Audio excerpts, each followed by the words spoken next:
Elias Turner had lived in the small border town of Red Mesa for as long as he could remember. The town sat between dusty hills and wide open land, a place where days felt long and the nights were silent enough to hear the wind sliding over dry earth. Most people in Red Mesa tried to live quietly, going about their routines with the hope that each day would pass without trouble. But even in a quiet town, trouble had a way of settling like dust, and everyone knew where it came from. A group of men who called themselves the Pike Brothers controlled the town in quiet but heavy ways. They weren't known for kindness, yet they carried themselves like they owned every street and every home. People avoided arguing with them because it never ended well. Most residents stayed indoors when they passed by and prayed that their attention would fall elsewhere. Life wasn't exactly peaceful, but it was predictable. And predictability was the closest thing the town had to peace. Elias worked on a ranch just outside town, repairing fences, tending to animals, and carrying out simple tasks that brought him honest pay. He wasn't a man of many words, but he was steady, thoughtful, and respectful. People who knew him admired him quietly, though few ever said so aloud, mostly because speaking openly in Red Mesa could lead to unwanted attention from the wrong people. Elias never tried to be a hero. He simply tried to be a good man. One late afternoon, while delivering feed from the ranch into town, Elias noticed something unusual near the old stable behind the general store. A small crowd had formed, standing in a half-circle as if watching something from a distance but not daring to step closer. Their expressions were filled with worry, yet their feet remained planted where they stood.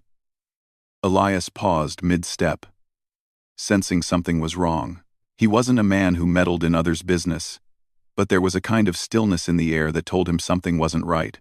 When he approached, he saw the Pike brothers standing near a young woman who looked like she had traveled far. Her clothes were worn, and her hair was long and braided, decorated with small beads that caught the faint evening light.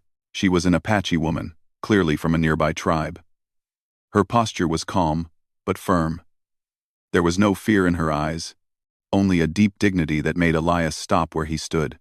The brothers were questioning her, speaking loudly and sharply, but she stood completely still, saying nothing. She looked tired, but there was strength in her that even the crowd could feel. People whispered among themselves, unsure of what had brought her into town, but no one stepped forward to help her. Fear had taught them to look away. Elias watched quietly, his hands tightening around the burlap bag he carried. Something about the situation tugged at him. He had grown up hearing stories from his father, stories about respecting the people of the land, about helping those who needed it, and about standing firm when something felt wrong. His father had always said, "When a moment comes that tests who you are, you'll know. And when you know, don't run from it." Elias wasn't yet sure what the moment was calling him to do, but he felt the weight of it settling on his shoulders. He stepped closer, just enough to see more clearly. The Apache woman's name, he soon learned, was Anaba. Though she did not share it with the Pike brothers, he heard it whispered by an older woman in the crowd who recognized her. Anaba had been traveling alone, and the brothers wanted information from her. Word spread through the whispers that they believed she knew something important, something they wanted to use for their own gain. None of the townspeople knew the full story, but they could sense that she was being pressured. Elias didn't know her story either, but he didn't need details to feel the wrongness of the moment. He took one step forward, trying to speak calmly. "Is everything all right here?" he asked, though he already knew it wasn't. One of the men from the Pike brothers glanced at him with sharp eyes, the kind that ended conversations quickly. Elias felt the unspoken warning. His heart beat faster, but he didn't retreat. He simply stood still, not challenging anyone, but also not stepping away the way most people did when the brothers were involved.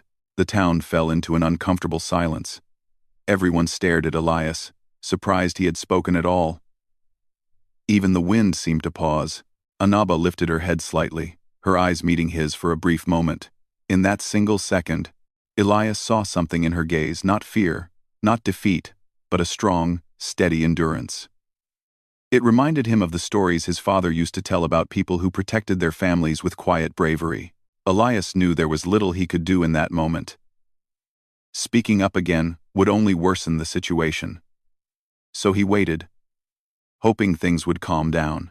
But the atmosphere remained heavy, and the crowd soon began drifting away, leaving the town square quiet again. Elias lingered just long enough to see Inaba being led away by the Pike brothers, and though no one raised a hand against her, the situation made him uneasy. He went back to the ranch that evening with a restless mind. He cleaned the tools, fed the animals, and finished his chores. But his thoughts kept returning to the woman, with the beaded braid and steady eyes. Something didn't sit right. The sun slipped behind the hills, and the sky turned a deep purple. But the uneasy feeling stayed. As darkness spread across the land, Elias sat on the porch of the ranch house, remembering how he had felt standing there earlier. He knew the Pike brothers had a reputation for using people to their advantage.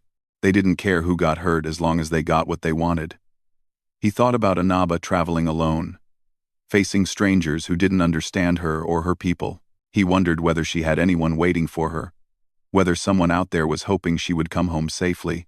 The stars appeared slowly in the wide sky, and the cool night breeze brushed past him. Still, he couldn't shake the thought. Someone needed help, and he had done nothing. He clenched his hands together, feeling a quiet frustration build inside him, not at anyone else, but at himself. He had always believed he was a decent man, someone who tried to do the right thing. But watching something wrong happen, and doing nothing, was that truly the kind of man he wanted to be? The moon climbed higher, lighting up the ranch yard with its pale glow. Elias made his decision. He stood up slowly, breathing in deeply. It wasn't a heroic decision. It wasn't made out of anger or sudden boldness. It came instead from a simple truth he had always lived by. When a person is in trouble, you don't turn away. He saddled his horse and rode toward town, not knowing exactly what he would do when he got there. The streets were quiet when he arrived. Most windows were dark, and the only sound was the soft tapping of horse hooves on hard ground. Elias moved carefully, trying not to draw attention. He wasn't going to start a fight. He wasn't the kind of man who solved things with force. But he had to see for himself whether Inaba was all right. He tied his horse near the back of the stable and walked on foot to avoid making noise. The town looked different at night. Emptier. More fragile. Even the Pike brothers' building looked silent. Elias took a breath and peered around the corner, hoping to see something that would give him a plan.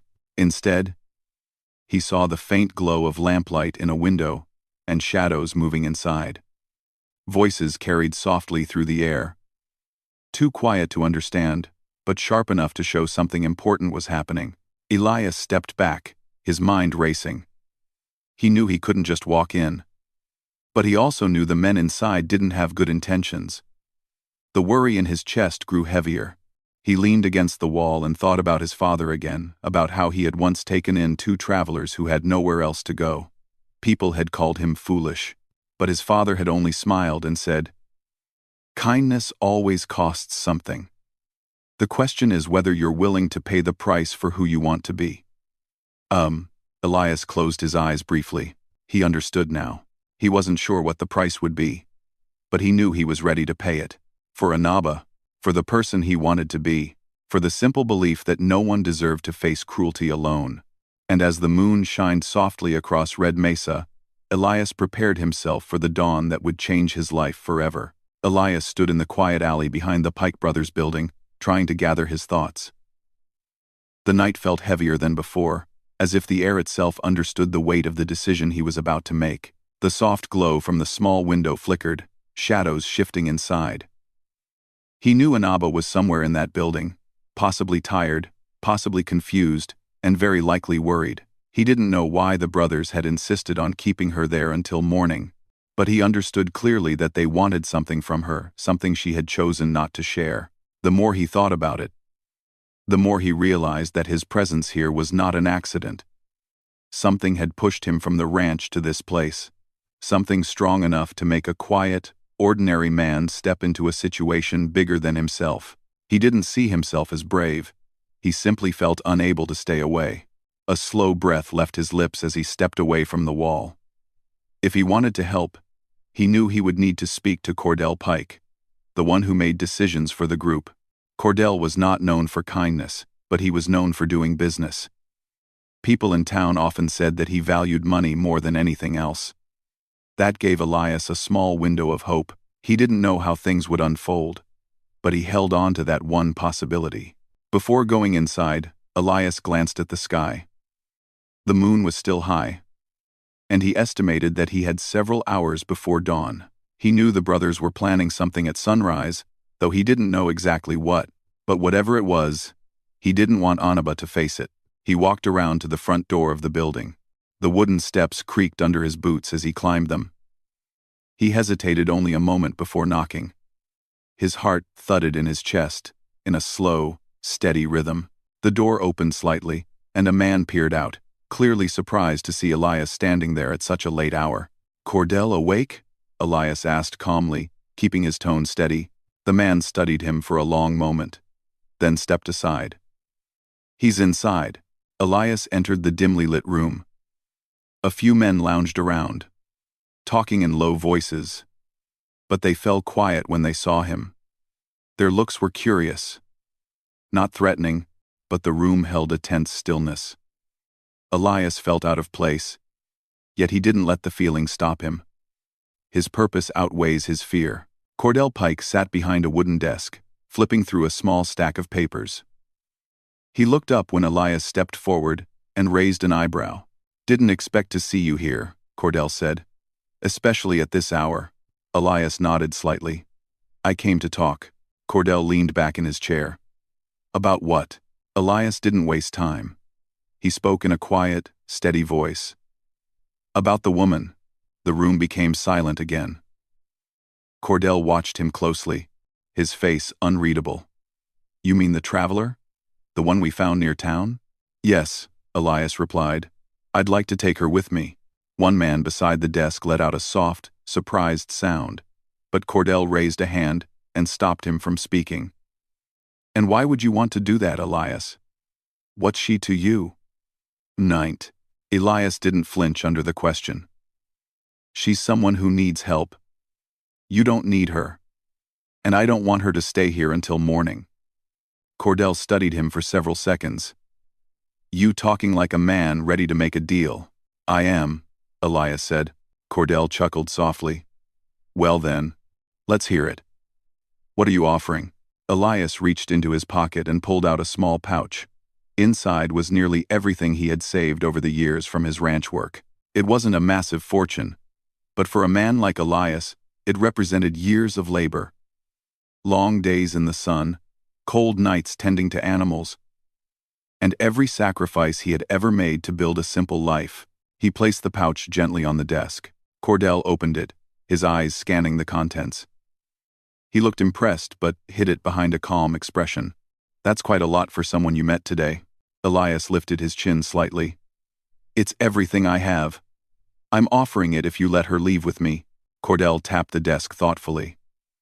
The men in the room whispered among themselves, but Cordell kept his gaze fixed on Elias. For a long moment, nothing moved but the flickering flame of the oil lamp in the corner. Finally, Cordell asked, "Why? Why give up everything for a stranger?" Elias took a breath, choosing his words carefully. "Because I won't feel right walking away while someone needs help. Because I saw something today that didn't sit well with me. And because if I don't act now, I'll regret it for the rest of my life." Cordell leaned back, folding his arms. "And what do you expect from her? Loyalty? Gratitude?" "Nothing," Elias answered softly. "I just want her to be safe."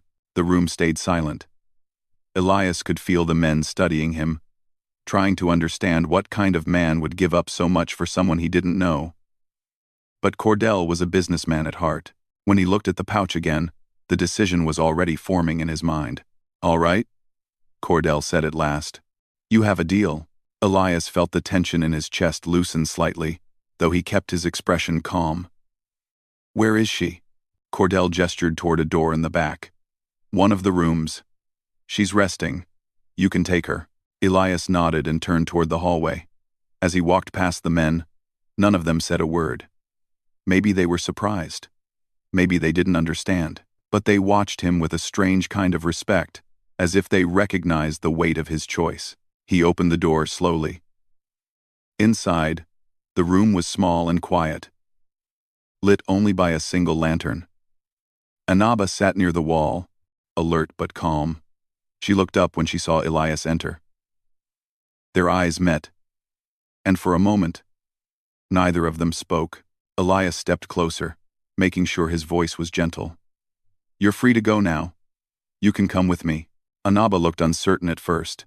She had no reason to trust him, but she sensed the sincerity in his tone. She didn't know the details of what had happened outside the room, but she understood that something significant had shifted. Elias stepped aside to give her space. She stood slowly, her movements steady but careful. When she walked past him, she paused just long enough to meet his eyes again. Though she didn't speak, her expression held a quiet gratitude. Not for being rescued, but for being respected. Together they stepped out of the building and into the cool night air. For the first time since afternoon, Anaba breathed freely. The moonlight fell softly on her face, and Elias saw how exhausted she was from her long day. "We should leave the town for now," he said gently. "It's safer outside." Anaba nodded once. They walked side by side, their steps steady but slow. Elias led her toward the outskirts, where the open land stretched into darkness.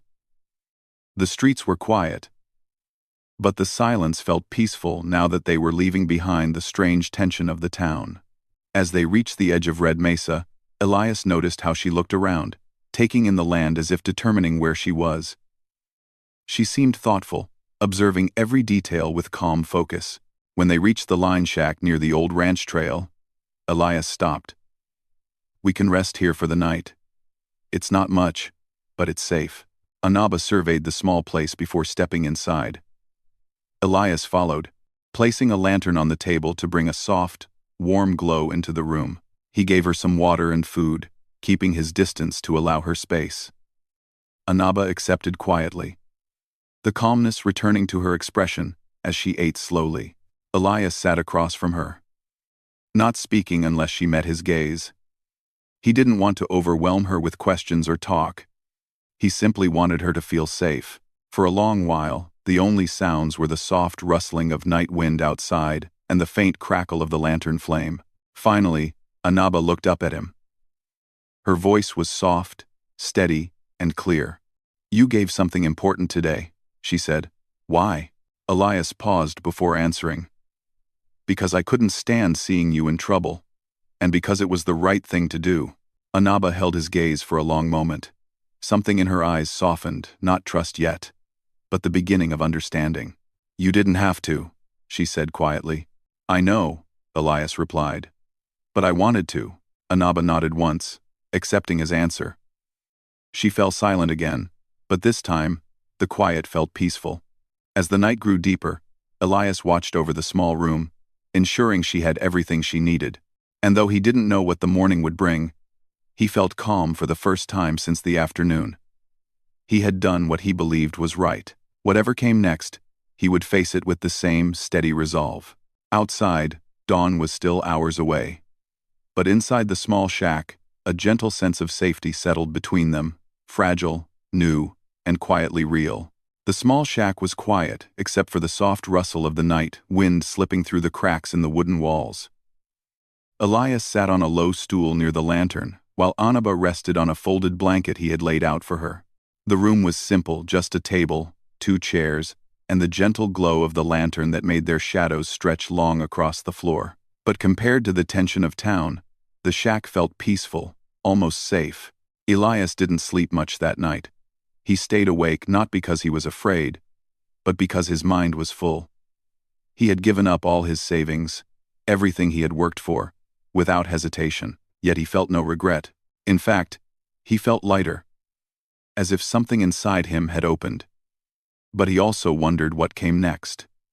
He wasn't sure what Anaba planned to do or where she needed to go, but he knew that whatever decision she made in the morning, he would respect it.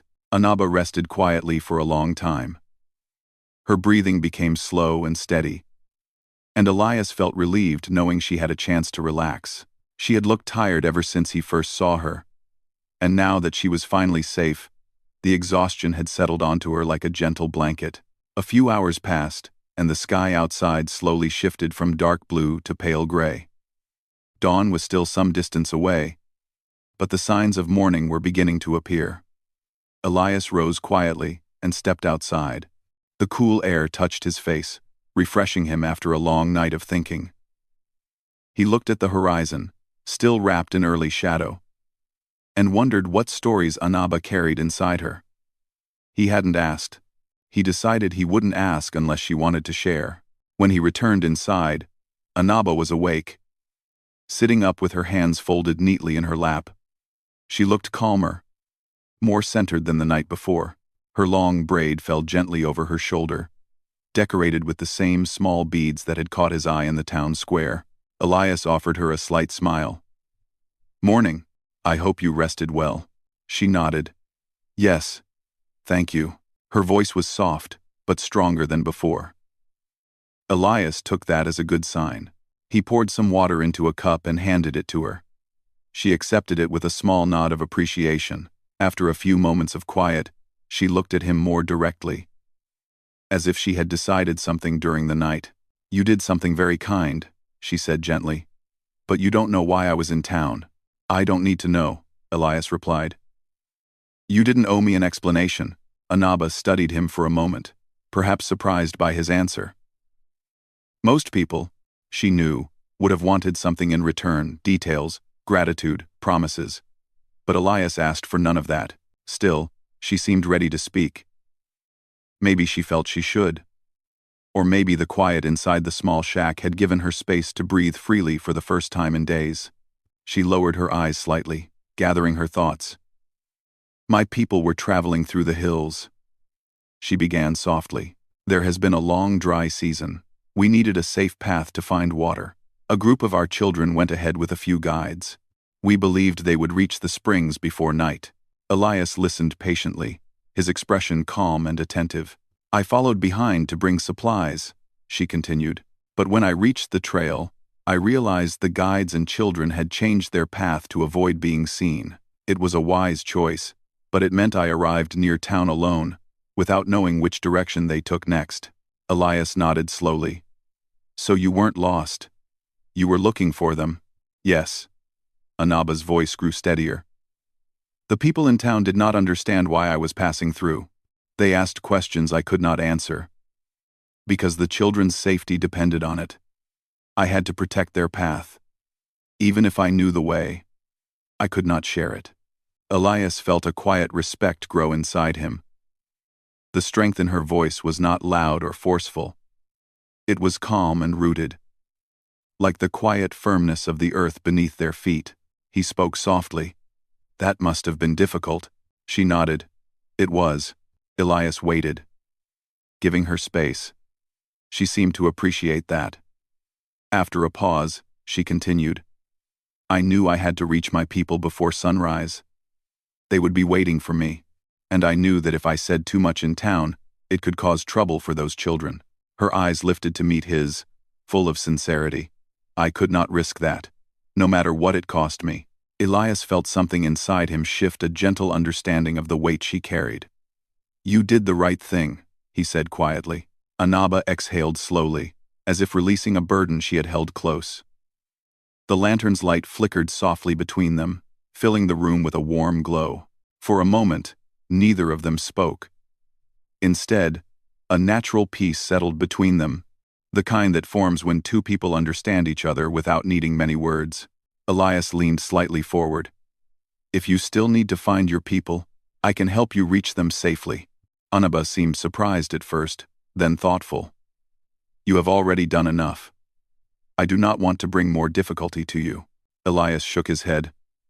"It's no trouble, and I'd rather know you reached them safely.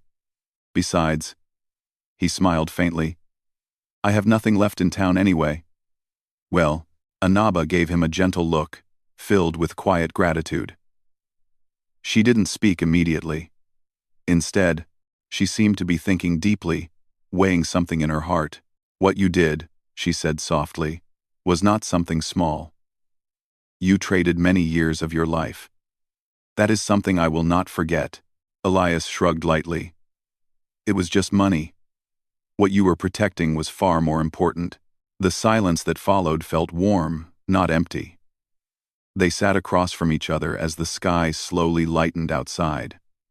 A soft breeze drifted in through the open doorway, carrying the faint scent of dry grass.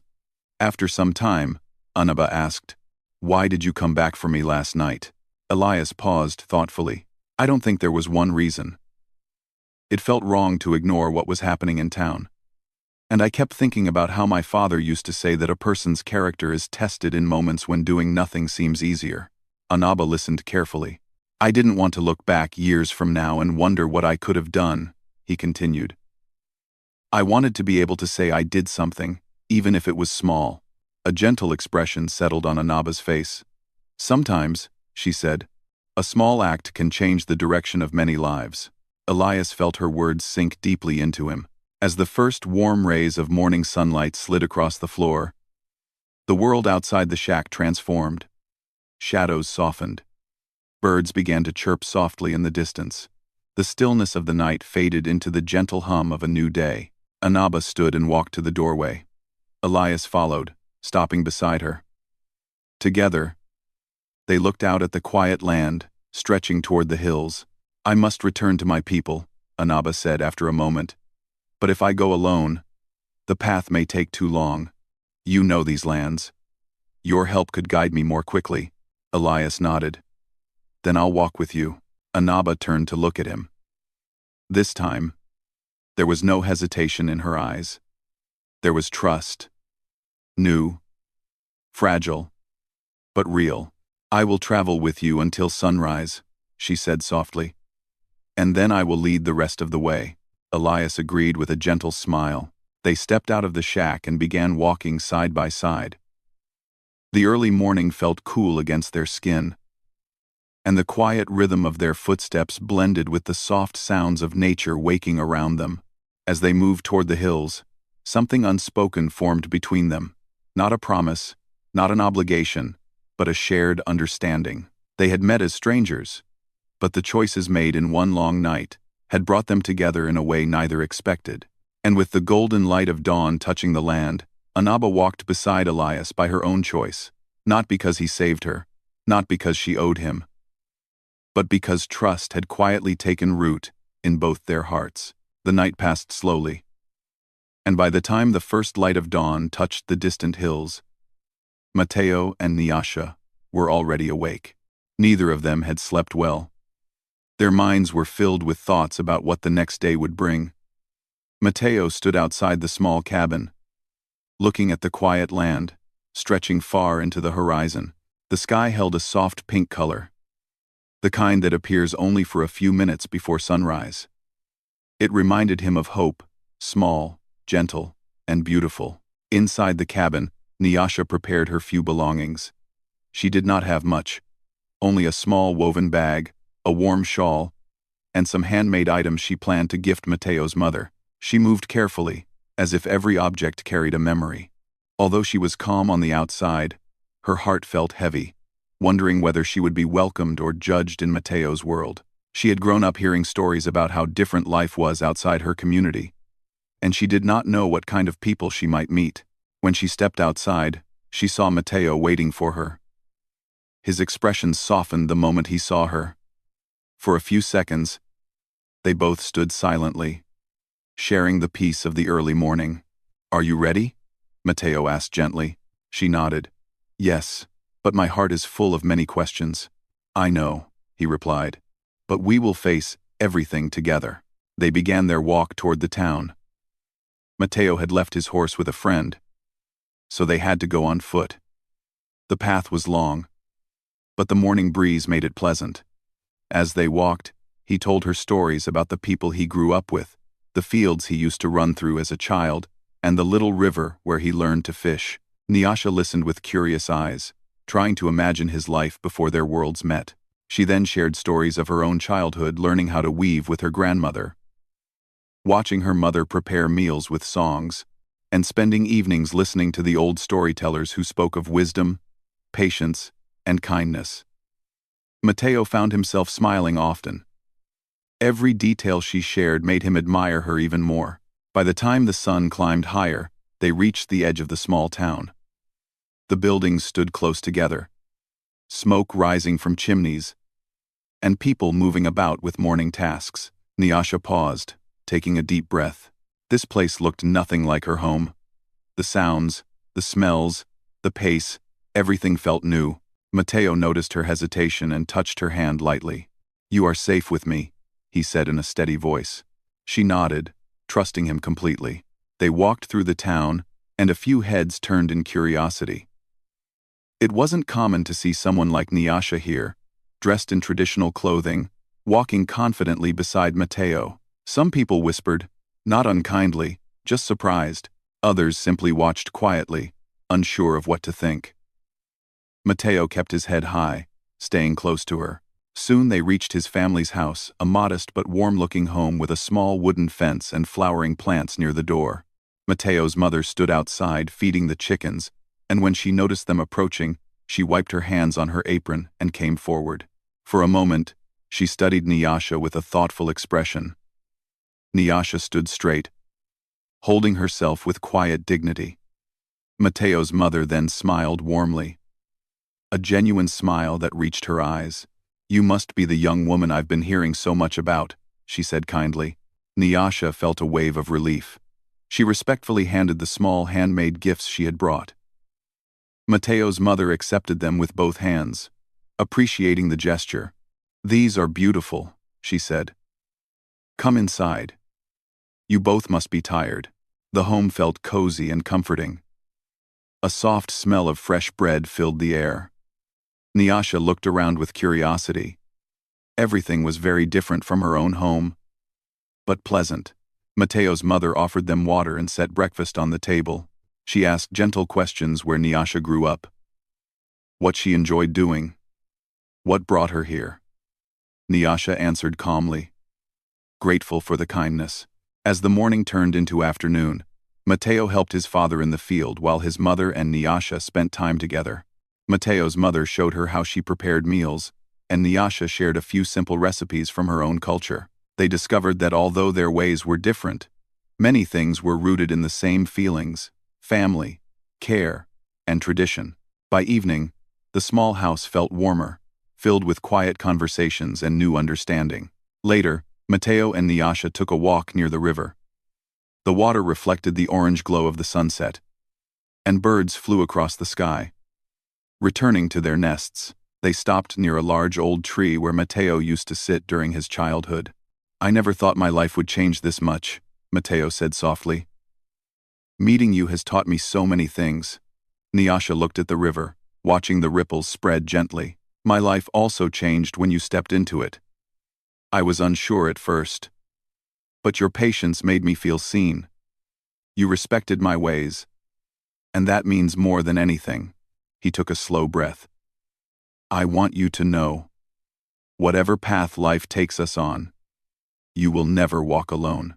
She turned toward him with a calm but emotional smile. "And I will walk beside you with trust." They sat by the river for a long time, saying little but feeling much. The simplicity of the moment wrapped around them like a soft blanket. Days passed, and the town slowly adjusted to seeing Nyasha around. Children grew curious about her clothing and her braided hair. Some asked her to teach them a few words in her language. Adults approached her politely, learning about her culture. She responded with patience, always speaking gently and with dignity. Slowly, she became a familiar and respected presence. Mateo also noticed a change within himself. Being with her had made him more thoughtful. He listened more, understood more, and felt more connected to the world around him. Nyasha's quiet strength made him reflect on his own values. One day, as they walked through the marketplace buying fruits and small items, an elderly man stopped them. He had seen them many times and finally decided to speak. "You two walk with harmony," he said with a kind smile. "It's rare to see such understanding between people from different worlds. Hold on to it." See, his words settled deeply in their hearts. They thanked him and continued their walk, feeling a quiet joy. As weeks turned into months, their bond only grew stronger. They built routines, shared responsibilities, and learned about each other's habits and preferences. Nyasha taught Mateo how to weave simple patterns, while Mateo taught her how to identify the stars at night, according to his father's teachings. Their evenings were filled with gentle laughter and peaceful conversations. One particular evening, while standing outside under a clear night sky, Nyasha asked softly, "Do you ever think of the night when everything changed? When you left behind your old understanding and stepped forward to help me?" Mateo thought for a moment. Yes, that night shaped everything that came after. But what matters most is what we built after that moment, not the struggle, but the peace that followed. Nyasha nodded, appreciating his answer. Sometimes life tests us before it gives us something good. And we passed the test, Mateo said with a smile. He extended his hand. She placed her hand in his, and together they stood watching the stars as a gentle breeze wrapped around them. In the months that followed, they continued building a life with patience, respect, and understanding. Their story became a quiet reminder in the town that kindness can bridge distances, and that two people from different worlds can share one path if they walk it with sincerity. And just like that, what began with uncertainty transformed into a peaceful journey of unity and trust, lasting far beyond that first dawn when Nyasha stood beside him.